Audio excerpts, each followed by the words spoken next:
Hello, San Antonio. I'm Ensign Weddle, and I'm the electrical officer on board USS San Antonio. And I'm pumped to be able to bring you a video covering electrical safety and tag out. Electrical safety is one of the most important programs on board the ship due to the fact that it is all hands' responsibility to prevent injuries or death. Question: do you know why we announce on the 1MC when there's a ground? No? Well, it's important to understand that the ship is an ungrounded system, and if a sailor accidentally touches the ship's hull, the sailor becomes the ground. So, to prevent that, please stay tuned as my lovely electricians go over some of the main points covered in the 5100.7 series.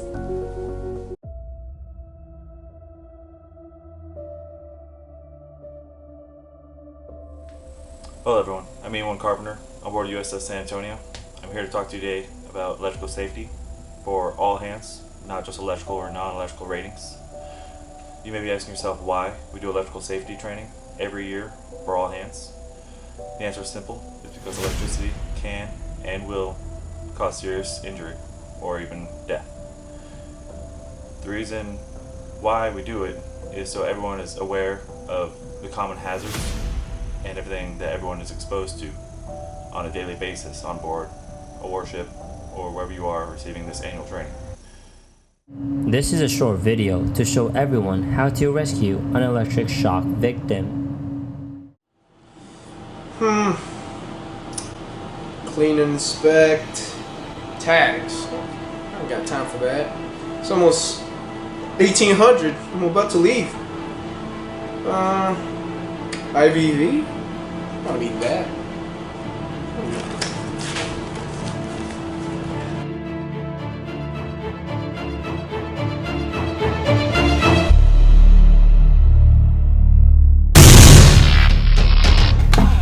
Hey, Kamara! Somebody help, please. Fire Kamara's getting shocked right now. 4 TAC, 115 TAC, 3 TAC Alpha. Please, somebody send help. Hurry. I'm about to secure power.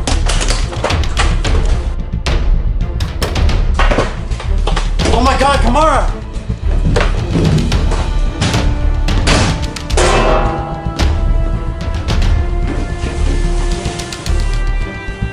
Kamara! Kamara! Can you hear me? He's not breathing!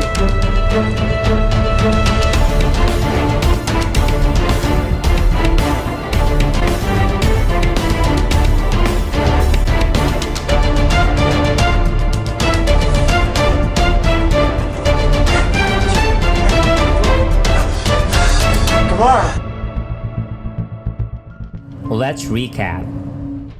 What are the procedures we use to rescue an electric shock victim? Oh, I didn't see you there. Earl, ensure the scene is safe. At.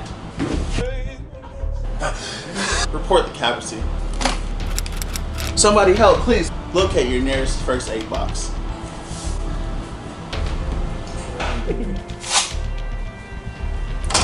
Oh, I didn't see you there. Cab. Circulation. Airway. I'm breathing. What can we use to separate a personnel from an energized equipment?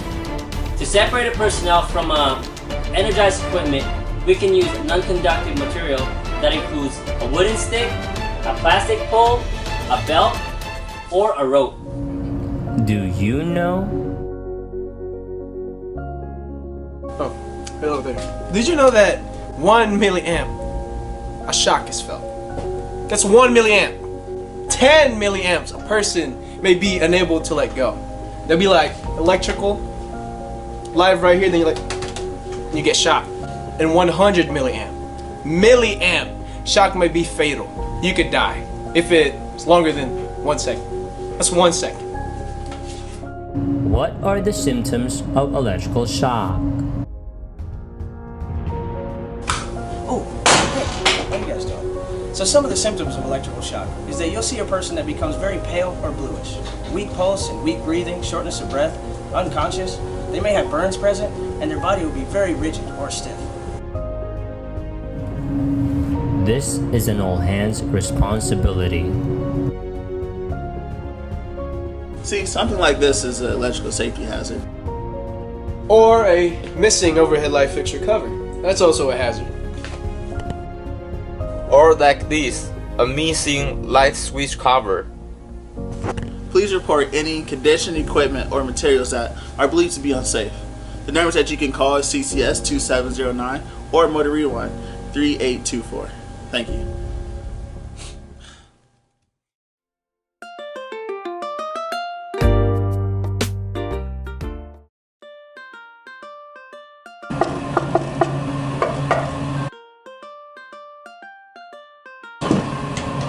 Oh, hey, what's up? Hi, M2. My chain of command told me I need to come here to safety tag some of my items. Before I safety tag that, did you already fill up a form? No, what form would that be? So you need to fill up this form. It needs to be signed by your chief or your divo. Chief and or Divo? Either or. Alright, well thank you. I'll grab this from you and I'll come back when I get a sign. Okay, thank you. You can find personal electrical form in Tool Issue or in the share drive. Oh, it's you again. Hey, M2, I got this signed off by my Divo, my chief, like you asked. I signed off on it. Okay, so let me see your personal equipment. Sure, so I got a Apple phone charger here, Apple Watch. Okay. I have a regular Apple phone charger here. Okay. And I have my own extension cable that I've been using. Ooh, so extension cord, we're not allowed to have our personal extension cord on board our ship. Just listen to Adams. Hello, fellow shipmate on board San Antonio. We are about to talk about various things that are not allowed on board our ship. And guys, these things are very serious because they cause a lot of problem to our vital equipment, semi-vital equipment, even non-vital equipment. And some of the damage that it causes will be ground and even threat to personnel, and even worst case scenario, death to our fellow shipmate. So examples of this equipment that we are about to talk about is electric fans, electric microwaves, electric heaters, electric pods and blankets, griddles, hot plate, electric surge protectors, extension cords, basically any personal things that can cause heat and possible fire to our ship. So guys, we have to be aware that if we care about fellow shipmen and our equipment, we should be careful about bringing this equipment and personal tools on board the ship. And now that Adams explained to you what are the things not allowed on board the ship, I'll go ahead and safety tag your equipment.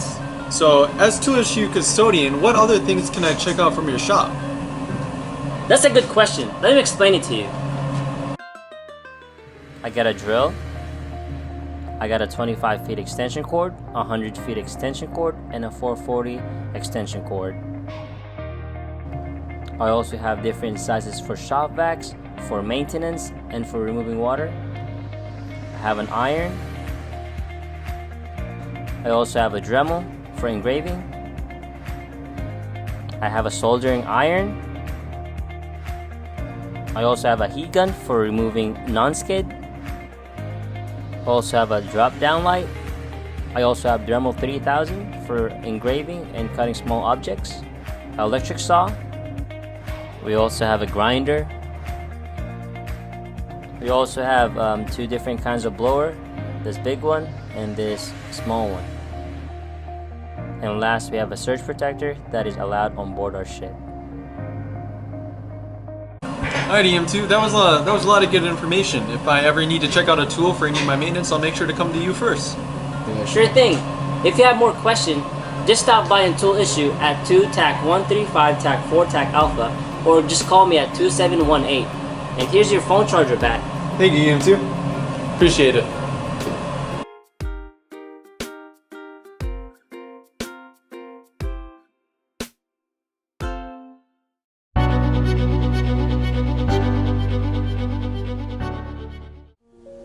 Good morning or good afternoon. The next portion of this video will cover the tag out program. Understand this, every day, every sailor makes dozens of decisions. The same applies to the decisions you make about these critical programs. One wrong decision doesn't just violate this program. It puts the lives of your shipmates in the palm of your hand. Electro, nor myself can uphold this program on our own. I need all of you, making smart and correct decisions to ensure we uphold the standards and regulations of our very critical programs. Listen and pay attention to what we are about to put out, for it is critical in assuring we keep each other safe and out of harm's way. Hey shipmates on board San Antonio, this is EM2 Zamora here. I'm going to talk a little bit about finding drawings, because anytime you go to tag something out, when you take it to the EDO, you need to have a diagram, an isolation guide basically showing you, proving that what you're tagging out goes to what equipment. So as soon as you get to the shared drive, you got to go to the departments folder and then hit engineering department and then go to drawings. And in those drawings you have all, whether it's lighting, receptacles, or any part of our 440 60 Hertz distribution system, all those drawings are in that folder.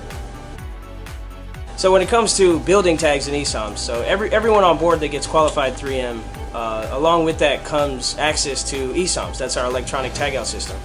And so the first thing you do when you're building a tag is you log into ESOMs with your login, or the tagout manager, which is EMC Barros right now, gives you access to ESOMs, gets you an account. So the first thing you do after you log in, you go to build a tag. You can open up the engineering or combat systems folder and copy your line item to active, or create new active line item. And the first thing you're going to put there is your work center. Like for example, I'm EEO2, so I would have EE02, but whatever corresponding work center you're in is what you're going to put. And then in brackets, you're going to have an open bracket, either PMS for preventative maintenance, or any corrective maintenance you're doing, it'll be COR. If there's a work authorization form, a WAF, you're going to have WAF, tack then the WAF number, because every WAF has a number. And then you're going to close the bracket there. That's going to tell us what the tag out is for. That's what's going to tell the engineering duty officer or the combat systems officer of the watch what the tag out is for. So after you do that, then you're going to add, if it's a PMS check, your MIP and the check that you're doing, the equipment that you're tagging out, or if it's for corrective, whatever you're working on. For example, if I was going to tag out like this workbench behind me to work on it, I would have EEO2 corrective workbench. So anything that you're tagging out, that's what you're going to name there. And then after that, you're going to have the date. And the date that you hang the tag, if you're doing a PMS check, for example, the date that you put on there is the date that you have to do the check. After the date, then you're going to have an open parentheses, and you're going to have 00, which is basically your line item serial number. So if you have to create an identical one that same day, it would say 01. So now that we already discussed your line item number, like what you're tagging out exactly, the first thing you're going to look at is your component to be worked on. So the component to be worked on, you have to make sure it's literally what you're working on. So in this example, we're going to talk about PMS. So let's say you're tagging out a power panel for PMS. The component to be worked on is that power panel. It's not going to be anything else. It won't be the breaker that turns off that power panel. It won't be what you're doing. The component that you're working on is that power panel. And then you also have to make sure that the description of that is accurate. That way the EDO can have just a better understanding. All this is a reiteration of what you're tagging out constantly. The tag out, it's just very repetitive. That way the engineering duty officer can be comfortable with what you're tagging out. So your description and then your location has to be accurate. That way we know where the tag is being hung and where that equipment is that you're hanging it on. So the line item description in a PMS check is going to be your MIP. It's going to be what the MIP and the check that you're doing. So the PMS check that you're doing will have its description, your maintenance description, and that's what you're going to put in the line item description. And then in your reason block, you can put the MIP that you're doing and maybe some additional information if there's more. The next block underneath is the hazards and amplifying instructions block, which is going to give the engineering duty officer an idea of the potential hazards that are involved in this tag out. So, and that's what's important to remember when you're coming up with your hazards, is if you didn't tag out this piece of equipment, what could happen? For example, when I said that we would do the power panel, if I don't tag out that power panel, electrical shock could happen, a short, a ground, any of those types of things. If you're working with a motor and you don't tag it out, that's rotating machinery which could hurt your fingers or catch your coveralls, something like that. So the hazards and amplifying instructions block is very important because it's about safety, and that's paramount. The work necessary to complete is, again, it's repetitive. It's a reiteration of your line item description. What work are you completing? If it's PMS, you're completing that clean and inspect, or that valve check, whatever you're doing, you're completing that in accordance with the MIP. So the next page, the next tab after the line item detail where you describe what you're doing is the line item attributes. So the first block that you need to fill out on the line item attributes is the work center, which is your auditing division. That's every work center on the ship is listed there in ESOM, so just select yours. That part's easy. So then the next one is a cross-check. A cross-check required. A cross-check is technically never required, but it can be very useful. And that all a cross-check is if you're tagging out something that deals with a work center or another work center owns that piece of equipment and you don't know as much about it and you want some help, you want them to also cross-reference the tag to ensure that you're fully isolating everything, that you're doing it properly, and that you know maybe there's some hazards that you didn't put in there that they can help you with because they actually know more about the equipment than you do. So after the cross-check is your applicable documentation, which you'll put the drawing reference number or the EOS number, whatever you're doing. And as long as that doesn't exceed 30 characters, then you're good. If it exceeds 30 characters, then you put the additional applicable documentation, whether it's a tech manual or more drawings, you're going to put that in the reason block.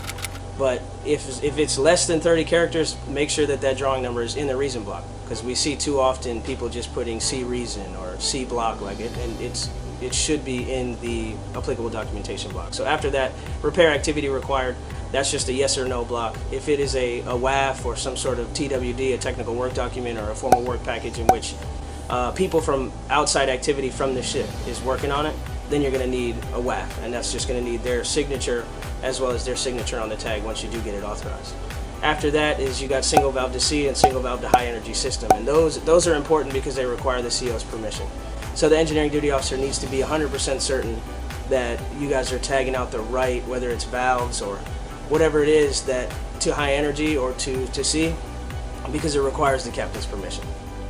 So the next tab over is line item tags. This is where you're going to actually add the nomenclature or identification for whatever you're tagging out. It's going to end up being the little white sticker in the top left corner of your danger tag.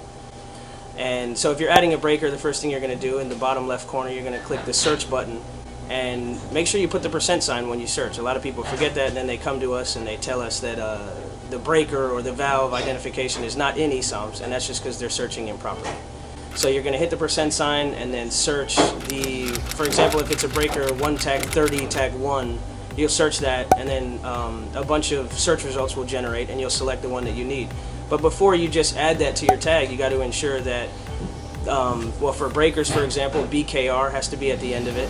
Try to minimize all the other stuff that might be on the end of it, but it's still acceptable. But the BKR is mandatory for breakers, and ensure that the location is correct and that the location is the location of the actual breaker or isolation. It's not the location of your equipment. The location on the line item tags tab is the location of the breaker that you're actually going to be hanging the tag, because that will help us audit. So the next block over, the next tab over after your line item attributes is the line item verification, and that's where when you're finally done building the tag and everything looks good and you've double checked it yourself, you're going to sign as the first signer, the first checker. And then you are going to go find someone independently, someone that was not there with you when you made it, to review it, to review the thing in its entirety. You give them the applicable documentation or the MRC or whatever it is that you're doing, and they're going to independently review that and ensure that everything is accurate. And they are going to then second check it. And then if you need a cross check at any point, that'll be in the same block there, or the repair activity, the same tab, they're going to sign. So the next part, after you're done making your electronic tag out completely, it's second signed, everything's ready to go, you'll notice the flag next to your line item will be orange, because that means it's second signed. And you're going to get your diagram and all your information in your head and go to the EDO or the CSAL. Engineering duty officer, can I get authorization to hang these tags for FEMAS? Yes, ET2. You have your MRC, you have your technical drawings. Okay. Alright, so the first thing you're going to do once you get approval for hanging tags, when you actually have the physical tag in your hand, you're going to go to that location that the breaker is. 2 Tech 128, Tech 2, Tech Lima. 2 Tech 138, Tech 2, 4 Papa Delta, FCU. So once you do that, once you hang it, you turn it off, and then you hang the tag, and then you first sign it. Now you go find somebody that is qualified to second sign your tag. Hey, come on. Are you 3M and QA qualified to second sign a tag for me? I'm not actually. I'm still getting called on that. Alright, man. Thanks. Hey, son. Are you 3M and QA qualified to second sign my tag? Yes, I can. 2 tag 120. Beamer. Tag 2. Tag 138. Tag 2. 2. Tag 4 Papa. Tag Delta. Yes. Hey, Fergie. The tag is second sign already. Awesome. Thank you. Yeah. Hey, Chief, I have those tags hanging. Alright, you got your first signer and your second signer. I got you.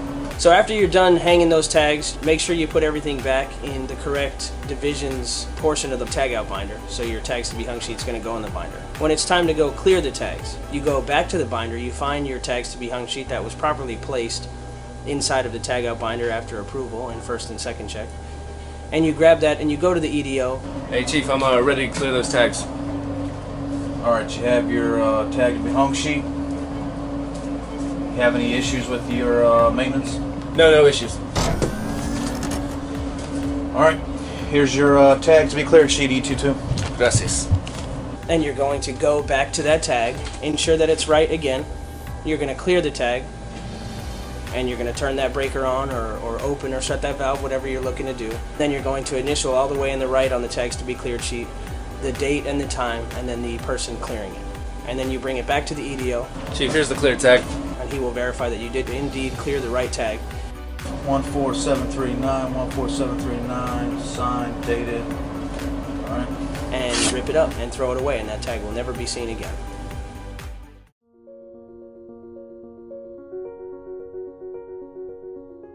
Tag out audit is an all-hands evolution to ensure safeties of our sailors and our equipment on board our ship. When we do tag out audit, first we need to verify that our component is in the right location by matching the bullseye and the tag out sheet. Make sure that the tag is hanging on the right component. For example, breaker on an off position or a valve on a shut position. Make sure that the component nomenclature matches our danger tag, tag out audit sheet, and the placard. Also, verify the tag out serial number matches the tag out audit sheet and the danger tag.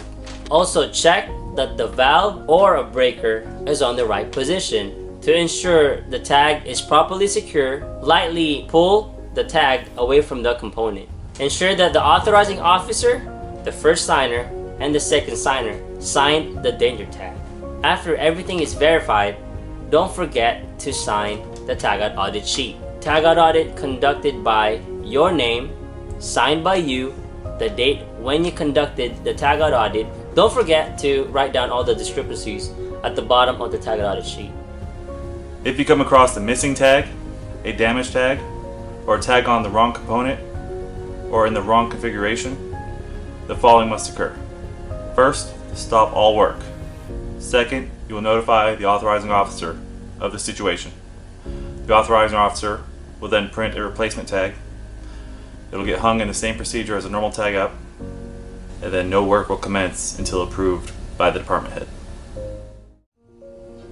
Hello again. So, we have covered how electrical safety and tag out is an all-hands responsibility. Other ways you can help improve these programs consist of A1s, zones, and DITs. These are times for sailors to identify dead-end cables. Is it bagged and tagged? Does it have a recent year on the tag? Are there exposed wires? Uncover panels. Corrosion or water intrusion on electrical breakers. Breakers that are off. And if they are off, are they a spare? And or do not have a label stating off in accordance with EOS, CSOS, etc. I hope you're all able to learn something from this training today. I'll finish with this. What we do every day is very dangerous. It requires a tremendous attention to detail. Do not put yourself or your shipmates in an inherently more dangerous situation. This is not about putting a check in a box for an upcoming inspection. This is not about trying to impress upon any inspector our ability to do what is right when the spotlight is on. This is about the safe and proper execution of one of our ship's most critical programs. I assure you, no one comes to work with the intention to harm or hurt a shipmate. And yet that is exactly what we do when we choose to violate these programs. Do what is right, do what is needed, and do what this country asks of you. have each other's backs, and always remember that we have your back. The question you all need to ask yourself is, do you have our back? Thank you, and enjoy the rest of your day. Electro, I think that about covers everything. Would you say? I think that covers it all. Well, in that case, Time for us to bounce out. lock it, Put it in your pocket.